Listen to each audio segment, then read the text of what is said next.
अस्सलाम वालेकुम everyone, I hope you are doing great. कैसे हैं आप सब लोग? उम्मीद है कि आप लोग सब लोग ठीक ठाक होंगे। अच्छा, मैंने पिछले व्लॉग में आपको दिखाया था कि मेरे ये कवर लिए थे जो कि उन्होंने घर ही सिए थे। तो ये मेरे सोफ़े के कवर जो है ना बन के तैयार हो गए हैं। देखें, मैंने लगा भी लिए हैं, लेकिन ऑनेस्टली स्पीकिंग मुझे ये कवर कुछ ख़ास पसंद नहीं आए। जो है वो मैं आपको बता रही हूँ, मुझे पसंद नहीं आए, लेकिन अब क्या करूँ, अब तो सिल गए हैं। सो अब तो गुजारा करना पड़ेगा क्योंकि बड़े महंगे हैं। ठीक है, तो आज मैं ड्यूटी से आई थी ना, तो मुझे आते ही पता लगा था कि मुझे कॉल आई थी कि मेरी मेड ने आज नहीं आना। सो मैं थकी हुई थी, तो फिर मैंने कहा पहले सफाई कर लें। ड्राइंग रूम को इसलिए पहले साफ़ करती हूँ क्योंकि अगर कोई आ जाए तो ड्राइंग रूम आपका साफ़ सुथरा हो, क्योंकि एक दरवाज़ा हमारा बाहर का है, तो कोई भी आता है तो बाहर से ड्राइंग रूम के अंदर ईज़िली आ सकता है, वो साफ़ सुथरा रहता है। इसके बाद मैं किचन में आ गई थी। अच्छा, आज के व्लॉग को मैंने ना 2 एपिसोड्स में डिवाइड किया क्योंकि एक 2 दिन में ये बना था, तो फिर इसलिए मैंने ना एक दिन मैंने ये सफाई की थी और दूसरे दिन मैंने कुकिंग की थी क्योंकि कुछ गेस्ट आने थे। सो आज मैं जो है ना ये सफाई कर रही हूँ ड्राइंग रूम के बाद जो है ना मैं किचन में आ गई थी। तो किचन में आके यहाँ पे मैंने सारी किचन को समेटा है क्योंकि सुबह के बर्तन पड़े हुए थे और आप लोगों ने कहा था कि प्लीज़ फास्ट फॉरवर्ड ना किया करें वीडियो। लेकिन जब ये बर्तन वगैरह होते हैं या कोई ऐसा जो बहुत लेंथी काम होता है, तो मैं चाहती हूँ कि मैं उसको ना कट ना करूँ, मैं फ़ास्ट फॉरवर्ड करके आपको सब दिखा दूँ। सो इसलिए थोड़ा बहुत फ़ास्ट फॉरवर्ड करना पड़ता है। ठीक है, आई होप यू अंडरस्टैंड। ठीक है, इसके बाद जो है ना मैंने ये सिंक साफ़ कर दिया था अच्छी तरह। अच्छा, सिंक जिससे साफ़ किया था वो वीडियो आगे चली गई और सिंक वाली वीडियो पीछे रह गई। सिंक जिससे साफ़ किया था वो मैं आपको दिखाती हूँ। अभी क्लीनर नज़र आएगा क्योंकि सिंक की सफाई करना बहुत बहुत ज़रूरी होता है और मुझे जब तक चमकता हुआ सिंक ना मिले ना, एक ये मैं क्लीनर लेके आई थी तो मैंने इससे सिंक को साफ़ किया था। ये देखें, अब ये वीडियो पहले आनी थी और ये बाद में आ गई। ठीक है, इसके बाद सिंक साफ़ करने के बाद जो है ना मैंने ऊपर खिड़की अच्छी तरीके से साफ़ की क्योंकि ये जब खिड़की खुली होती है तो बहुत ज़्यादा डस्ट इससे आ जाती है। सो जब आप किचन अपने हाथ से साफ़ कर देते हो ना, पता नहीं एक अजीब सा आराम और सुकून आप मिल जाता है। मेरे साथ तो ऐसा होता है और जब मैं अपने हाथ से कोई चीज़ साफ़ कर लेती हूँ उसको मैं बार बार जाके देखती हूँ, इतनी खुशी होती है और इतना दिल को सुकून आता है ना जिसकी कोई बात नहीं है। अच्छा, यहाँ पे जो है ना बर्तन जो सूख गए थे ना, पहले से जो प्लेट्स रखी थी उसको मैंने ना कैबिनेट में ऊपर मैं प्लेट्स और डोंगे रख देती हूँ। तो ये जितने बर्तन मेरे खुश्क हो गए थे ना, तो इनको मैंने ना ऊपर कैबिनेट में रख रही थी। ठीक है, इसके बाद जो है ना जितने भी ये डोंगे मैंने इधर रख दिए हैं साफ़ सुथरे करके। अब जो है ना कैबिनेट को साफ़ करने की बारी आई है। कैबिनेट्स को भी मैं ना जहाँ पे भी डस्ट देखती हूँ, जहाँ पे भी गंदगी देखती हूँ ना मेरे पास, मैं फ़ौरन उसी वक्त उसको साफ़ कर लेती हूँ। टाइम वो छोड़ती नहीं हूँ कि मेड आएगी तो साफ़ करेगी, नहीं। जितना काम आप ख़ुद अपने घर के लिए कर सकते हो ना, उतना मेड कभी भी नहीं करती और मुझे उसके हाथ से सुकून ही नहीं आता। लेकिन मेरी मजबूरी है क्योंकि मैं ड्यूटी करती हूँ तो मुझे मेड को रखना पड़ता है क्योंकि जो रोज़मर्रा के काम है ना जो चल रहे होते हैं एक रूटीन में, तो वो जो है ना मेड के अलावा और कोई नहीं कर पाता। ठीक है, ये देखें जी, बच्चे थोड़ी मस्ती कर रहे हैं कैमरे के आगे आके। अच्छा, अब कमरे की बारी आती है। मैंने बच्चों को कहा कि आप थोड़ी देर के लिए इधर साइड पे हो जाओ ताकि मैं कमरे अच्छी तरह से झाड़ लूँ। ये मैं अपने एसी कंबल जो थी ना ये तय कर रही थी क्योंकि और बच्चों ने, अच्छा घर ना गंदा नहीं होता, डस्ट वगैरह कुछ भी नहीं आती, घर ना बिखरा हुआ होता है और जहाँ पे बच्चे होते हैं वहाँ घर बिखरा हुआ ही होता है तकरीबन। सो बस उसको समेटा है मैंने जल्दी से। अब यहाँ पे भी कोई गंद नहीं था, सिर्फ जो घर था ना वो बिखरा हुआ था क्योंकि बच्चों के खिलौने थे और सारी जो चीज़ें इधर उधर बच्चे फेंकते हैं, बुक्स वगैरह सारी समेटी थी। ये मैंने पिलो सही की है सारे जो। अब मैंने जो इस दिन जो है ना सिर्फ मोटी मोटी सफाई की है, मतलब बहुत डीप क्लीनिंग नहीं की, बस ऐसी ना साफ़ किया है सब कुछ। अच्छा, ये भी थोड़ा सीन लेंथी था तो इसको भी मैंने ना फास्ट फॉरवर्ड कर दिया ताकि आप देख लो क्योंकि बहुत लेंथी है। बच्चों को खिलौने उठाना बहुत मुश्किल काम होता है, समेटना, उसको उठाना। अब ये पे मैंने मोटी मोटी चीज़ें सिर्फ यहाँ पे सारी सही करके रख दी थी क्योंकि मुझे पता है थोड़ी देर के बाद ये बिल्कुल वैसे ही हो जाना जैसे अब मैं सही कर रही हूँ। सो यहाँ पे सब कुछ जो है ना मैंने ऐसे ही कर दिया था, अपनी अपनी जगह पे सारी चीज़ें सेट कर दी थी। सोफ़े को मैंने सही किया, ड्राइंग रूम में जो जो चीज़ रखने वाली थी वो रखी और ना क्योंकि मैं जब आती हूँ ना घर तो बच्चों के सर आ जाते हैं, इसलिए ड्राइंग रूम को भी एक ये भी वजह है कि मुझे ड्राइंग रूम को पहले सेट करना पड़ता है। इसके बाद मैंने एक अच्छी सी चाय बनाई और चाय पी, क्योंकि काम के बाद जब आप थक जाते हो ना शाम को चाय की तलब बड़ी होती है, तो फिर मैंने इसलिए हेलो जी, नेक्स्ट डे आप लोग का स्वागत है। अब मैं नाश्ता करके फ़ारिग हो गई थी, तो मैंने सोचा पहले सब जल्दी जल्दी सारी चीज़ें समेट लूँ। ठीक है, यहाँ पे मैंने ना आइस ट्रे पड़ा हुआ था, आइस क्यूब्स, तो मैंने कहा उसको तो पहले ना मैं पानी डाल के रख दूँ ताकि ये टाइम से फ्रीज़ हो जाए फिर, क्योंकि जब मिल्क शेक बनाना होता है तो उसमें ज़रूरत पड़ती है। ठीक है, अब यहाँ पर मैं ना सब चीज़ें क्योंकि नाश्ते के बाद जो था ना सब बिखरा हुआ था, तो फिर मैंने सोचा पहले सब खाना बनाने से पहले ना थोड़े किचन को समेट लूँ। ठीक है, यहाँ पे जो है ना मैं सारी चीज़ें समेट रही थी। जब नाश्ता आप कर लेते हो ना, और जब खाना बनाना होता है, खाना बनाने से पहले भी किचन को साफ़ करना पड़ता है, और खाना बनाने के बाद तो ऑटोमेटिकली किचन को साफ़ करना ही करना होता है। ठीक है, जब तक समेटा हुआ किचन ना हो ना तो आप अगला काम कर ही नहीं सकते। तो मैंने कहा पहले सब किचन पूरा समेट लूँ, उसके बाद जो है ना अपनी कुकिंग शुरू करूँगी, क्योंकि आज घर में कोई गेस्ट आने थे। इसलिए फिर मैंने मेन्यू में डिसाइड किया था कि मैं ना वो बनाऊँगी मंचूरियन और फ्राइड राइस, क्योंकि फ्राइड राइस के साथ मंचूरियन का कॉम्बो मुझे बहुत अच्छा लगता है। अगर खाली भी फ्राइड राइस बनाती हूँ हस्बैंड की फरमाइश पे, लेकिन मुझे ज़्यादातर वो तो मुझे कहते फ्राइड राइस बना लो कोई सालन, मैंने कहा नहीं सालन नहीं बनाऊँगी, मैं साथ मंचूरियन ही बनाऊँगी।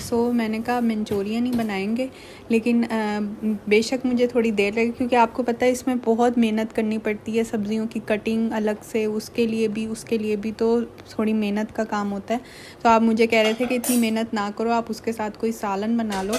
फ्राइड राइस उनको पसंद थे, तो उन्होंने कहा था फ्राइड राइस ही बनाना लेकिन साथ सालन। मैंने कहा नहीं, मैं मेहनत कर लूँगी, मैनेज कर लूँगी, लेकिन बनाएंगे यही दोनों चीज़ें। ठीक है, अब ये पहले मैं नाश्ते के बर्तन वगैरह धो रही थी। अगेन मैंने फास्ट फॉरवर्ड कर दिया है, क्योंकि फ़ास्ट फॉरवर्ड किए बगैर ना बर्तनों में मतलब धोने में ना कोई उसका और जुगाड़ नहीं है, फ़ास्ट फॉरवर्ड करना ही करना है। ठीक है, तो ये सारे बर्तन जो है ना नाश्ते के ऐसे बर्तन होते हैं जैसे कोई बारात के बर्तन हैं तो बहुत ज़्यादा बर्तन हो जाते हैं, क्योंकि एक एक चीज़ की ज़रूरत पड़ती है। हर बच्चे का अलग अलग गिलास चाहिए, हर बच्चे का, अगर हम 3 लोग हैं 5 लोग हैं, हमें अपने अलग पानी पीने के लिए गिलास चाहिए, प्लेटें हमें अलग चाहिए, भाई चम्मच हमें अलग चाहिए। इसलिए वो ऐसा लगता है जैसे बारातों का खाना हमने खाया, तो इसलिए ज़्यादा बर्तन जमा हो जाते हैं।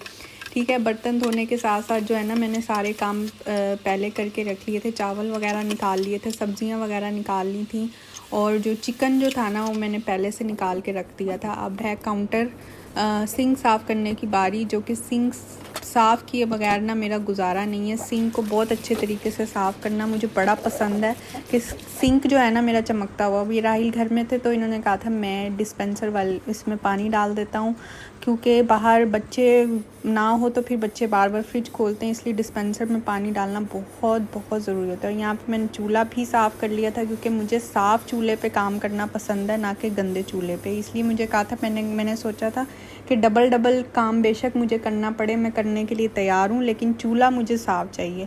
गंदे चूल्हे पे मैंने काम नहीं करना, इसलिए मैंने मेड का भी इंतज़ार नहीं किया, इसलिए मैंने चूल्हा पहले अच्छे तरीके से साफ़ कर लिया और सारी चीज़ें अच्छे तरीके से साफ़ कर ली। फिर मैंने कहा मैं कुकिंग का आगाज़ करूँगी अपने। अब जो है ना हम चलते हैं अपनी कटिंग की तरफ। यहाँ पे मैं सब्ज़ियों को कट कर रही हूँ। कटिंग मुझे करना सिर्फ चॉपिंग बोर्ड पे ही पसंद है, और तेज़ छुरी हो मेरे पास तब मुझे कटिंग करना अच्छा लगता है। ऐसी ही जो छुरियाँ तेज़ नहीं होती और ऐसे कटिंग करने से बहुत मुशक्क़त होती है, इसलिए मैंने छुरी भी तेज़ रखी है और इसको मैं ऊपर रखती हूँ ताकि बच्चों की पहुँच से दूर रहे। यहाँ पे मैंने चावल बॉईल करने रख दिए। मैंने फ्राइड राइस के जो चिकन था ना उसको भी बॉईल करने रख दिया था। ठीक है, अब यहाँ पे ना चिकन भी बॉईल हो रहा है और चावल भी हो रहे हैं बॉईल।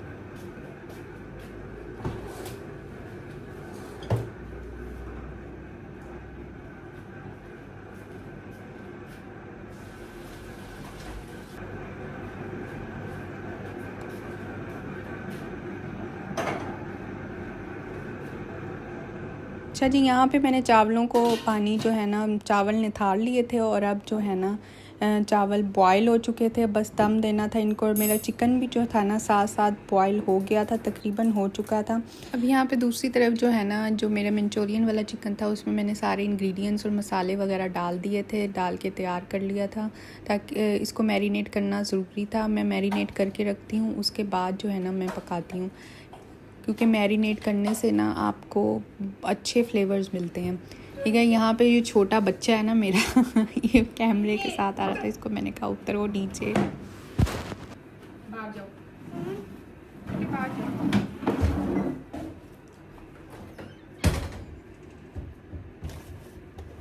एक वीडियो जो है ना किचन फ्रिज की क्लीनिंग के बारे में बनाएंगे, क्योंकि फ्रिज की क्लीनिंग होने वाली थी। अच्छा, मैं अपने सारे मसाले जो खुल जाते हैं ना, तो मैं उनको ना फ्रिज में रखती हूँ। कभी आप जब फ्रिज में रखोगे ना मसाले, इसमें कोई भी कीड़ा कोई कुछ भी नहीं आएगा। अगर आप बाहर खोल के रख दोगे तो उसमें सारे कीड़े आ जाएंगे। तो हमेशा जब भी मसाले खुल जाते हैं एक दफ़ा, तो उनको फ्रिज में रख दिया करें, आपके मसाले बिल्कुल सेफ़ रहेंगे और बार बार आप यूज़ कर पाओगे। अच्छा, चावलों को मैंने ना निकाल के ठंडा करने के लिए बाहर रख दिया था, क्योंकि चावल ठंडे हो जाएंगे ना, फिर इसमें हम इसमें भी एक तय ही लगानी होती है, क्योंकि थोड़े से चावल डालने होते हैं, चिकन डालना होता है, सब्जियां डालनी होती, तो मैं तय कर करके ना मैं इस तरह लगाती हूँ, फिर वो बीच में अच्छी तरह मिक्स हो जाते हैं। ठीक है, अब यहाँ पे चिकन भी मेरा बॉयल हो गया था, इसका भी पानी मैंने अच्छी तरह निथार लिया था। उसके बाद जो है ना अब मैं ऑयल गरम कर रही हूँ, ताकि जो है ना मैं अपना चिकन और मैं जो अपनी सब्जियाँ हैं ना उसको मैं थोड़ा सा स्टर फ्राई कर सकूँ।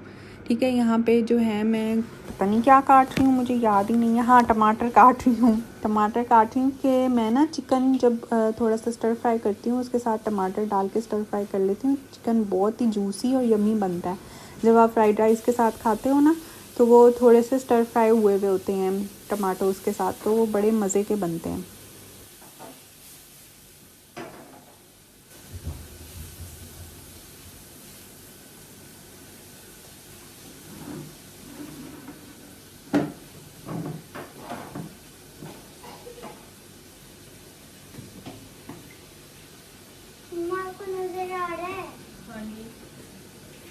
देखिए, मैंने आज सोचा आपको थोड़ा सा मैं ओवरव्यू दे दूँ। ये देखें, इस तरह तो बीच में टमाटर गल जाते हैं और चिकन ना बहुत जूसी, और इसमें जब मसाले सारे डलते हैं ना बहुत जूसी टेंडर, बहुत मज़ेदार हो जाता है। और जब ये फ्राइड राइस में डलता है तो इसका टेस्ट भी बहुत अच्छा आता है। अच्छा जी, जल्दी जल्दी मैंने अपने काम समेटने थे, तो मैं दूसरी तरफ जो है ना मंचूरियन के लिए सारे केचप और ये जो है सोया सॉस, चिली सॉस वगैरह मैंने उसको डाल के बनाना शुरू कर दिया था, क्योंकि अब मेहमानों के आने का टाइम होने वाला था, तो मुझे ख़ुद भी रेडी होना था। सो मैंने बस एकदम जल्दी जल्दी से सारा काम किया। मैं आपको सिर्फ ये एंड वाली पिक्चर दिखा रही हूँ कि जहाँ पे मेरे मंचूरियन और फ्राइड राइस बनकर तैयार हो गए हैं। ठीक है,